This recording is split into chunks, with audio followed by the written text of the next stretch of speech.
Hi, and welcome to Sacred Spaces. On tonight's show, I'm with Andy May, and we're on very much hallowed ground. We're on the first public toilet for men and women ever built in Australia. Andy, tell me about it. Well, hallowed ground indeed. This is one of my very favourite places in Melbourne and indeed in Victoria. Built in 1902, the first underground public toilet in Melbourne for men and women. That's amazing. So it has a whole sort of layering of significance in terms of cultural heritage. Yes. We've got the public space aspect, we've got the technology of this underground facility, and we have the whole sense of the city modernising and providing these sorts of facilities for its citizens. So Andy, we're on the corner of Burke and Russell. So tell me exactly what's so significant about this spot. It's really important in the sort of social geography of Melbourne, and it really gives us a clue to why this toilet is where it is on this corner, the first underground public toilet. We're in the old theatre precinct. Burke Street East was where all of the theatres, crowds would come on Saturday nights. It was the place to be. We had the Eastern Market further up Burke Street. So this was the centre of Melbourne activity, and there were simply not enough facilities for people to go to. So there was a definite need for this. Absolute need, and a real problem with, can you imagine the smell? Yes. Can you imagine going into one of the back lanes behind the theatres? Unpleasant, to say the least. In summer, you know, so people were agitating long and hard. We have to do something about this sanitary crisis, and so this is really the result. And of that puts it into context. That puts it into that kind of you know, social geography of the city. And also the political situation at the time as well sort of fed into this building. Absolutely fed into it. 1902, a very significant year where women could vote and sit in federal parliament, so it's no coincidence that the agitation of that first wave feminist movement, the Women's Health Society and many other women signing petitions and saying to the city fathers, come on guys, it's time. We're you know, an equal part of the population.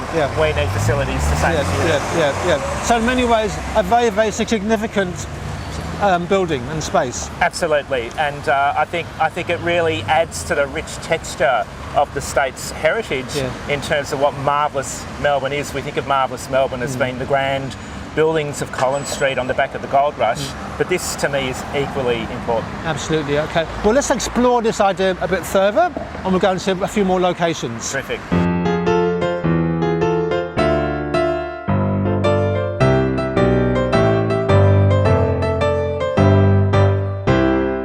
So, Andy, we're on the corner of Elizabeth and Burke at the GPO. Tell me about the toilets here. This is another really important location in the history of public toilets in Melbourne. If we go back to the gold rush period, imagining that incredible influx of people who come to Melbourne through that period, the population trebles in that decade, and the city just can't cope with that influx. The infrastructure cannot cope. Too many people, and certainly not enough toilets.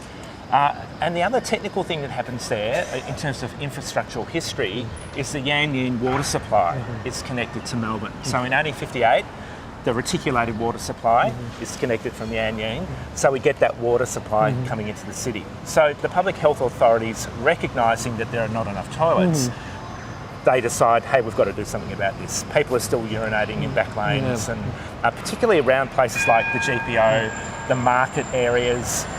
They're places of real problem in terms of sanitation. So the first men's urinal is basically a sort of a small pagoda-like structure that's placed over the gutter, directly over the gutter. There's no sewerage. And that's in the vicinity of this intersection in 1859. So that's the first men's public toilet, 1859. The first women's, 1902. That says a lot about the gendered nature of public space.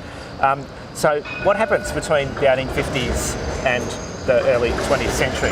Well, progressively, people get more and more concerned about the sanitary, the insanitary nature of the city. There are royal commissions, there are people complaining. It leads to the creation of the Melbourne and Metropolitan Board of Works in 1891.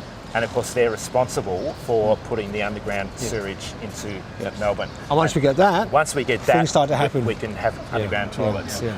Other cities around the world have been doing it. London, Vienna, a lot of the European cities. Of course, the history of public toilets goes back to Roman times. The Romans were pretty good at that.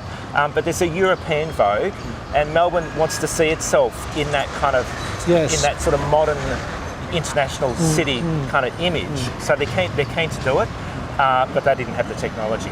Late 1880s, the city architect of the city of Melbourne, A.C. Mountain, he starts thinking about this, drawing up plans. They get ideas from Leeds and Aberdeen. They're seeing what's happening in London, and they decide we need to do it here. So it's a huge project. I mean, this is really groundbreaking stuff. It's a big project. It's a big technical project, and they really do get inspired by that diffusion of technical development that's happening overseas. But from 1891, when the Board of Works is created, it's incredibly, the process is incredibly slow. At some points, they were sewering like 10 houses in 1 week. So it was the progress of that rollout was very slow. So it wasn't until 1902, the first one up on Russell and Burke Street. This one, 1910. Yes. So part of a really important, what I call ensemble or suite of these underground toilets that's built from the early 20th century.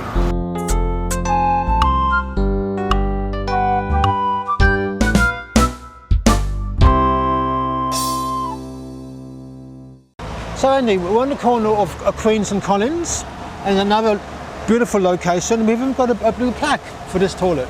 We do, indeed.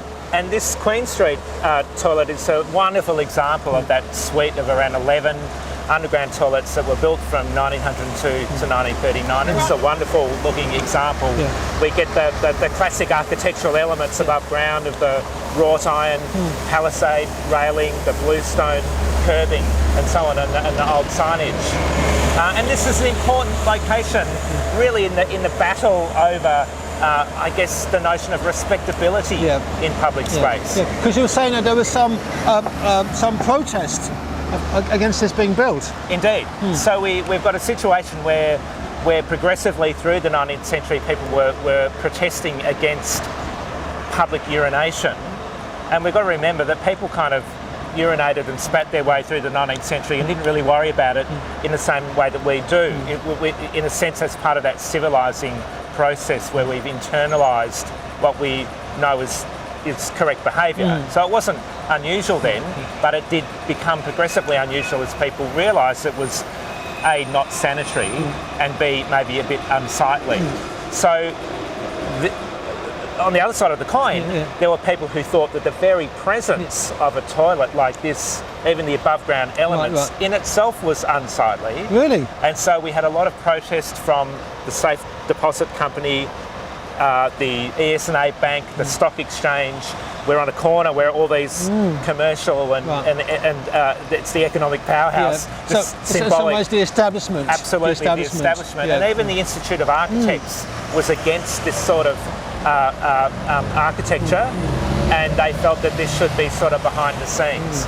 The Melbourne City Council, in I think with that very modernist instinct to turn the city into a modern international city with all of the kind of the street furniture, the street lights, the seating, the rubbish bins. This is part of the ensemble of street furniture that made a city an amenable and safe and secure place for the citizens. So it's a pivotal point in the transition into our modern understanding of public space being something that's open and accessible for all, and fulfills the needs of all people. But a lot of people didn't like this. That's right. And now we look at it, and it's just a sort of a shell, isn't it, of its former self, and perhaps it could maybe be reused in some way. Look, it would be lovely to think it. I think a lot of these toilets sort of technologically have been superseded, and that's understandable. They're not particularly accessible for disabled people having to go downstairs, all of that. So we understand that, but it would be lovely to think that they might still be open with some kind of adaptive reuse. I've seen historic public toilets internationally that have been repurposed as funky little bars. There are a lot of ways that you could do it, and it would both I think enable people to actually get that sense of descending into the underground and getting a sense of what the architecture and design of these places is, but also learn a little bit more about the history. Otherwise, I think a lot of people just walk by. Yeah, it's forgotten. Yeah, well, I think that's a very good idea. Adaptive reuse. Yeah, absolutely.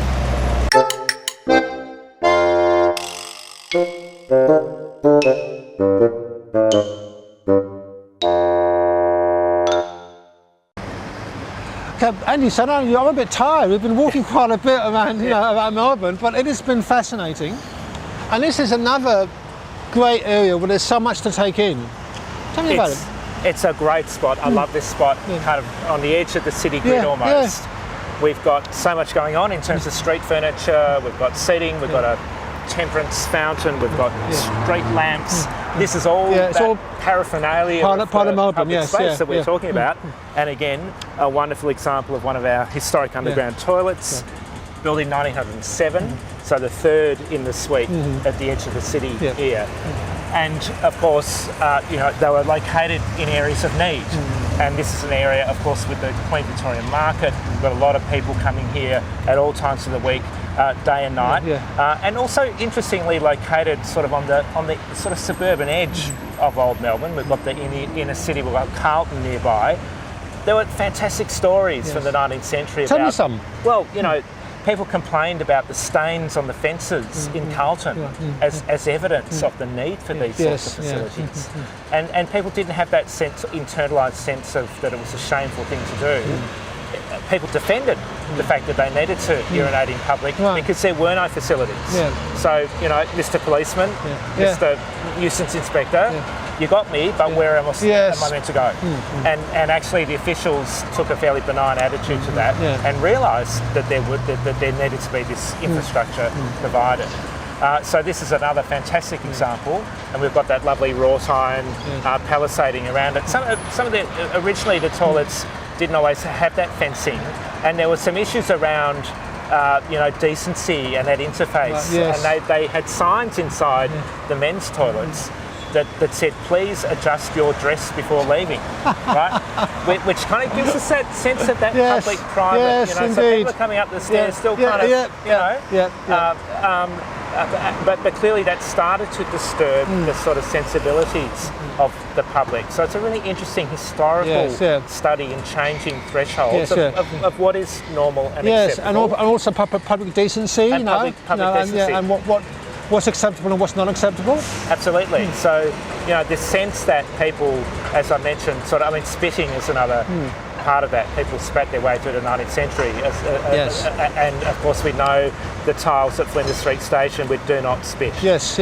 But now, if we were to spit here, we'd get some odd looks from the passers-by. 100 years ago, it would have been normal. So this is about the way we have changed as citizens of a democratic, accessible, but also kind of an urban citizenry that has a sense of what the standards, acceptable standards of behaviour are to be in public. So the toilet is a part of that story. And look, I think it's been a fascinating, really fascinating tour of Melbourne and of its public utilities.